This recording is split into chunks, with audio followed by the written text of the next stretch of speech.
lorsqu'il dit qu'il revient donc à l'opposition d'envisager autre chose que de vouloir frontalement se confronter à un État sérieux, organisé et structuré lorsqu'il voudrait faire savoir ses desiderata. La deuxième leçon à retenir pour cette élection, c'est que les Ivoiriens, le peuple de Côte d'Ivoire, a gagné en maturité.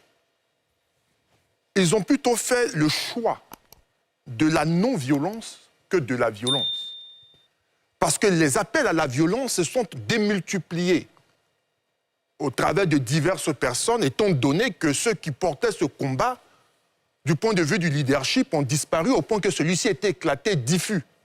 Nous avons vu apparaître de nouveaux leaders portant des discours insurrectionnels, appelant à brûler, à détruire, à s'attaquer aux forces de l'ordre, mais que les Ivoiriens, dans leur grande majorité, à défaut d'aller voter, ont préféré rester chez eux. Ils ont compris le message. Ils ont compris que la Côte d'Ivoire est leur bien commun. Il y a des acquis qui leur permettront de pouvoir envisager un avenir radieux, à titre individuel et collectif. Ils n'ont pas répondu à cet appel, en tout cas pour la large majorité.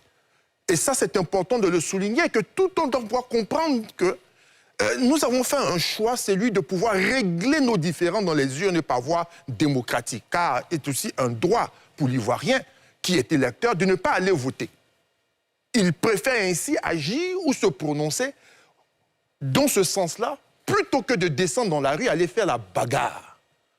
Et ça, c'est important, il faut féliciter les Ivoiriens. Et le troisième point, pour le moment que je peux citer, c'est le professionnalisme de nos forces de défense et de sécurité.